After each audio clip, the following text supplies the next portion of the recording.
I'm sitting on the cold stone in the hot sun with a broken rope around my neck. The rest of the rope hangs from the beam high above me, and I'm staring at a grey lory pecking away at the last fig on the one tree in my small garden. And as I'm sitting there with a pain in my butt and a bigger pain in my pride, I can only think one thing. I'm alive! I'm alive. Couldn't even get that right. Look, that was 7 years ago, right? And I'm still here giving this talk to you today. So you kind of know how the story ends. But this webinar is not about how the story ends. It's about the process of how I learned to deal with uncertainty and become adaptable. Right. So I'm going to share with you a few tips by the end of this webinar about how you too can become adaptable, which is important in today's landscape, because today's landscape really is about adapt or die. Now, uncertainty is a problem for most people, right? It wasn't just for me at that time. Right? I was uncertain about everything. I was uncertain about, I'd lost my company, my job, I had no money left, my 11-year-old daughter wouldn't talk to me. I was uncertain about everything, and that is what made me want to end my life. Luckily, I failed at it, like I was failing at a lot of things. But it was that uncertainty that drove me to that brink. But it's not weird, because uncertainty is proven to be human beings' greatest fear. We are more afraid of not knowing than of anything else possible, right? More than 75% of people are afraid of public speaking. It's called glossophobia. Most people are afraid of heights, acrophobia. But xenophobia, the fear of the unknown, is the root of all fears. It is the fear that's at the core of everything we're afraid of. We will do anything to be able to know. Now, we live in a time that we all agree is a time of great uncertainty. COVID made it a lot worse. The headlines screamed it during COVID, right? The headlines said all kinds of crazy things, like, have a look at the screen here. Washington Post said COVID-19 is forcing us to dwell in uncertainty. New York Times says practicing self-care in uncertain times. The Deloitte said that the pandemic is changing our calculus of uncertainty. But the one statement that's the most radical, The Guardian says, an uncertainty pandemic to follow COVID. An uncertainty pandemic. And that's pretty extreme. As H.P. Lovecraft said very simply, it is the oldest and strongest emotion of humankind. Fear is our deepest emotion, and the worst one of all is fear of the unknown. Fear of the unknown causes a whole lot of problems in our life, like these. Right? So we will do anything to become certain. They've done studies that showed that women that had breast cancer, right, when they were waiting to find out whether or not they had breast cancer, they were more anxious than after they found out they actually had it. In other words, they were more anxious when they were wondering whether they had the worst possible result than when they knew they had the worst possible result. It is more stressful, right, to lose your job than to get in a life-threatening accident. And the statistics go on and on. And I could spend the entire webinar sharing those studies. But what I want to show you really quickly is this. We are actually afraid of uncertainty, and we do anything to become certain. And yet, if you look around you in the room you're in, all the things around you, your computer that you're looking into right now, none of those things are certain.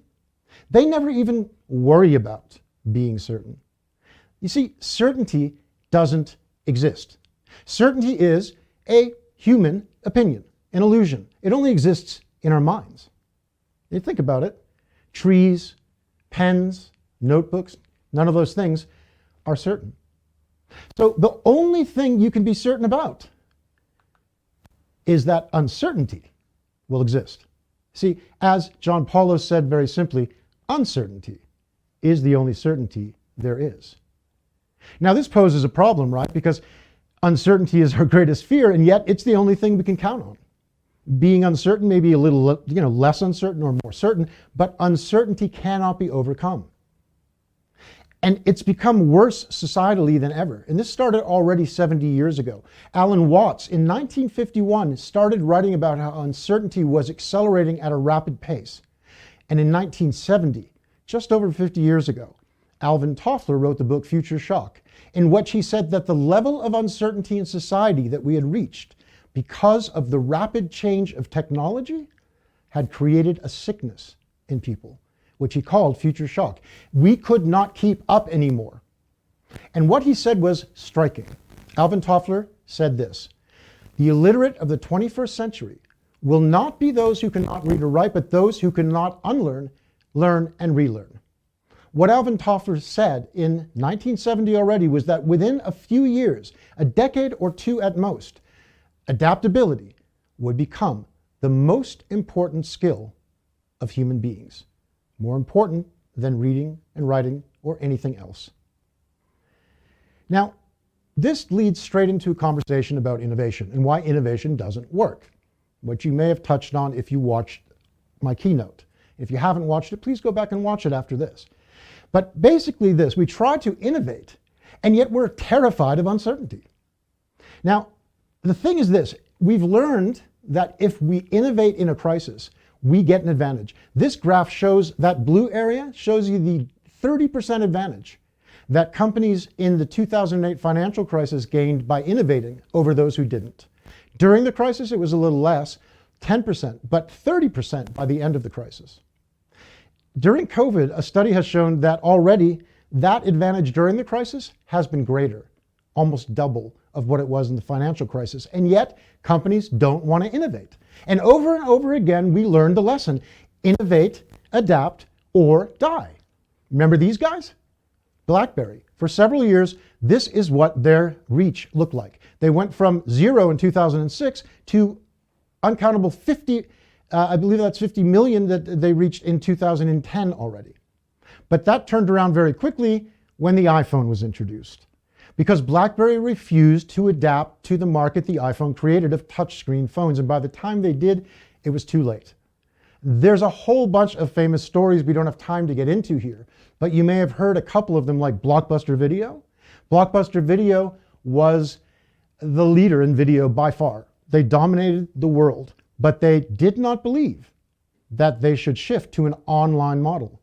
They thought that it would be fine to continue going ahead and renting videos on cassettes. That didn't work out. Even though Netflix, by the way, offered to work directly with them and basically let Blockbuster buy them, Blockbuster said no, they're out of business. Kodak, over 100 years, the leading film producer in the world. Kodak invented the digital camera, but they didn't want to put it into production because they didn't want to threaten their film business. And look what happened to them too. Nobody uses film anymore. Even films don't use film anymore. But there's good news here. The good news is this: we can deal with it simply by becoming adaptable. We need to learn adaptability. Now, Charles Darwin, a long time before even Alvin Toffler, said this: it's not the strongest of the species that survive, it's the most adaptable. Adaptability, he identified already 150 plus years ago as the most important skill. Now, before I get into how you become adaptable, and I'm not going to give you everything, right? Because we only got a limited time here. I want to show you a few of the statistics that can show you how fast it's gotten now that Alvin Toffler's 20 years has turned into 50 plus, right? Today, 90% of the data that exists in the world, 90% of what you can get on the internet or elsewhere did not exist 2 years ago. 90% in the last 2 years. IBM study. 50% of what you learned 5 years ago is no longer relevant at all. So if you're working in a certain field or industry, you will no longer need what you knew 5 years ago. Only the last 5 years. Half of what you knew before that, you don't need anymore. This is a graph to show you really quickly. Fortune 500 companies just over 10 years ago, 500 of the companies stayed in the same Fortune 500 again the next year. By 2020, only 150 stayed in the Fortune 500 the next year. So rapid turnover of successful companies. The World Economic Forum shows that 1/3 of jobs will be lost in the next 10 years. Job types. So types of jobs that used to exist, 1/3 of them will no longer exist 10 years from now. A couple of other graphs that are interesting. Exponential Organization showed that the length of business competency in 1984 was 30 years. 30 years a business would last on average, now only 5 years.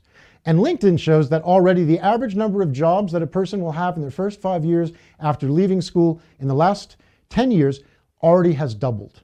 People are changing jobs, information is rapidly accelerating, and it's getting worse. So that 10% of all information has been created in the last, that 90% of all information has been created in the last 2 years is speeding up to the level at which you'll start to find that almost none of the information that you knew 2 years ago is what is available now.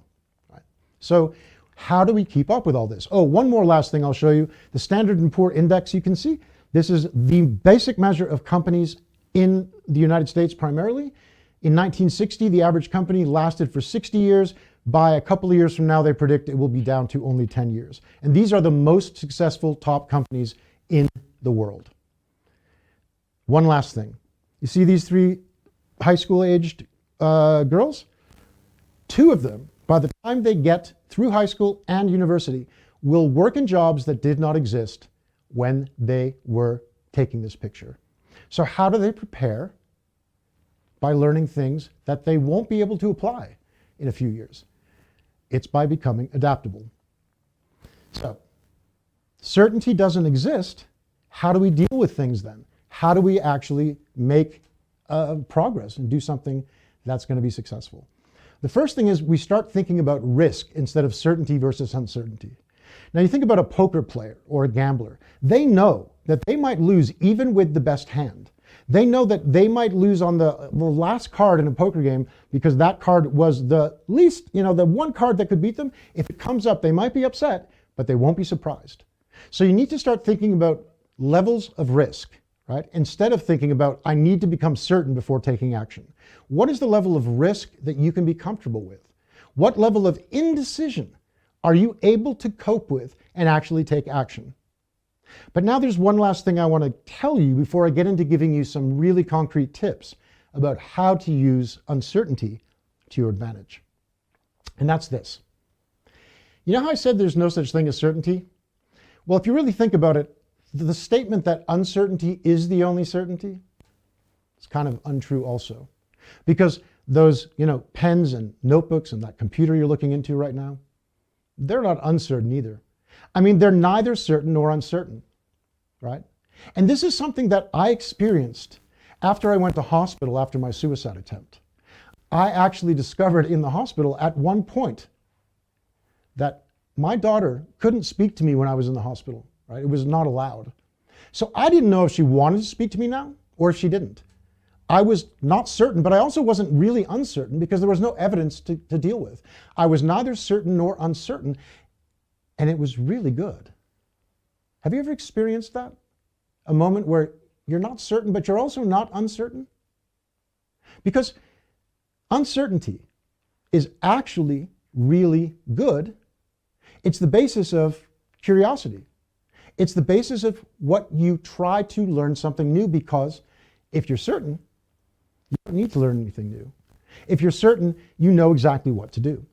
So if you're uncertain, it's the only time that you'll be curious. And if you're curious, it's the only time you'll become creative. And creativity, of course, is the basis of all innovation. So here's what I'm saying. As much as there's no such thing as certainty, there's also no such thing as uncertainty either. It is also just an opinion. The problem isn't the uncertainty. The problem is our attitude about uncertainty, right? If you really think about it, you can enter that state of being neither certain nor uncertain because you're not trying to decide which is which.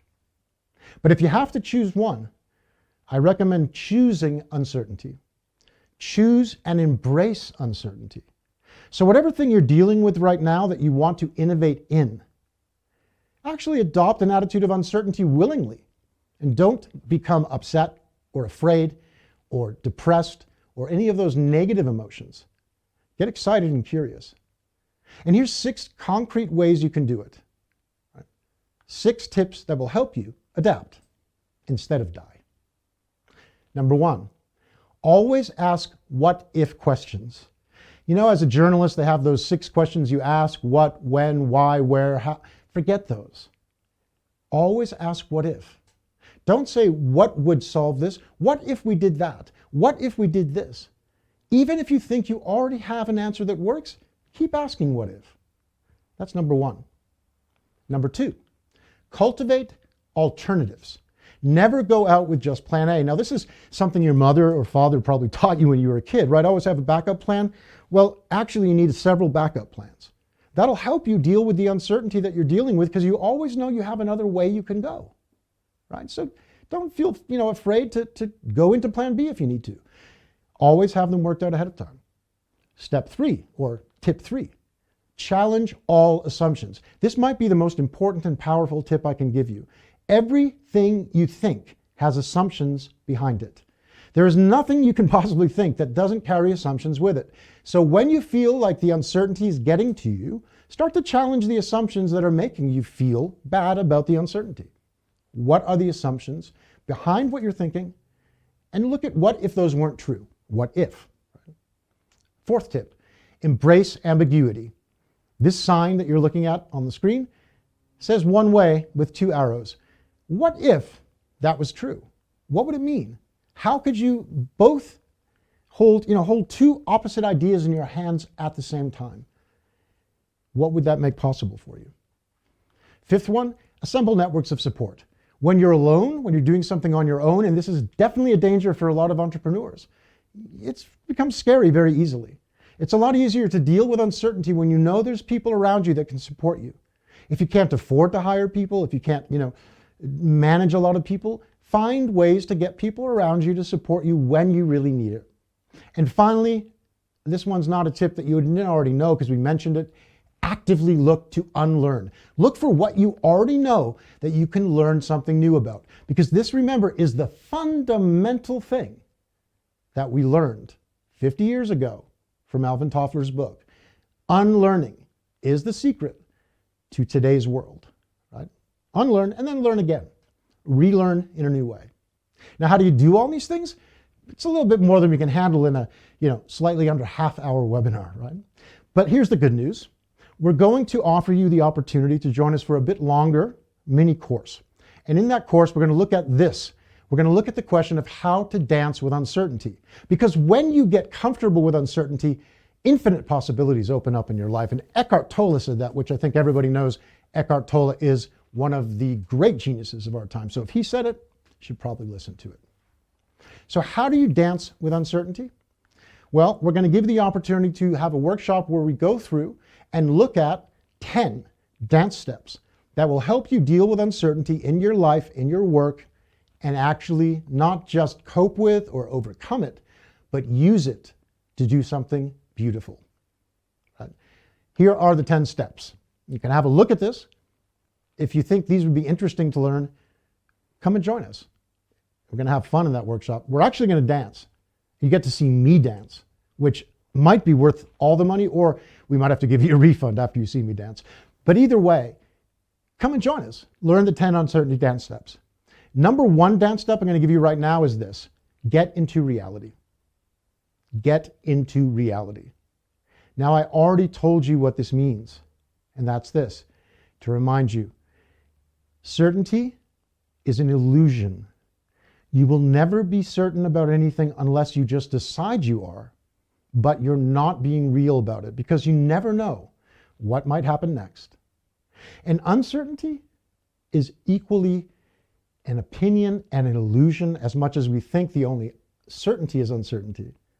The truth is, there's no such thing as uncertainty in the world either, just in your brain. So get into reality is the first dance step of dancing with uncertainty. Deal with the fact that your certainty or uncertainty is your opinion, right? And that you are the one that controls it. And I'm going to give you the 10th dance step. It's to actually dance with it. Like literally when you're really feeling uncertain, you actually get up and dance. You don't have to do it in front of people. You can do it in the mirror. Put on your favorite music. Do it right now. I was going to end this talk by getting up and dancing to some music, but I decided I don't want to impose that on you. So what I'd like you to do when you get off of this webinar is turn on your favorite song and dance to it. And while you're doing that, think about this. Where is uncertainty bothering you in your life? Where is it making you feel upset, sad, or most of all, afraid? And then have a look at letting it go while you're dancing. Because being in the moment and just dancing and enjoying the moment, you will not worry about the question of certainty or uncertainty. And in doing that, you'll reach that nirvana state, really, of realizing that there is no such thing as either certainty or uncertainty, and being in that space where neither exists. Because that, my friends, is the secret to dancing with uncertainty and adapting in today's environment, is to be in the moment and let it go. You need to constantly adapt, or like Blockbuster, or like Kodak, or BlackBerry, you will go extinct. And I don't want you to go extinct. So one last thing. Even before you come to the workshop, you can go to this address and download this ebook, How to Dance with Uncertainty. It will have some of the dance steps in it, and it will have some nice pictures and stuff. You can enjoy yourself. So whenever you're feeling uncertain, you can actually pick up that book and just have a look through it. It'll give you a smile. So one very last thing before I go, you might want to know how that story ended. I ended up, the story about me trying to kill myself. I ended up spending a year in Cape Town by the beach, soaking in the waves and trying to relax and get beyond this fear that I had of the rest of my life. And I finally, after a year, had to decide what to do. Would I go back to Johannesburg, where I lived? Or would I stay in Cape Town and try to start a new life? Either one, right, was full of uncertainty. I had no idea how either would go. And I sat there writing in my notebook, looking at the waves and thinking for hours and hours. And then I finally realized, what I've already told you. Pens and notebooks, they don't answer the question. They don't decide or come up with certainty, right? They are not creative until we pick them up and use them. So I packed up my Hyundai Tucson with everything I owned in Cape Town, and the really amazing thing about it was that everything I owned fit into that car exactly. And I came back to Johannesburg, and today my daughter does speak to me. We're close again. The point of the story is, you're never going to know where things go. So learn to adapt, and you'll learn to live.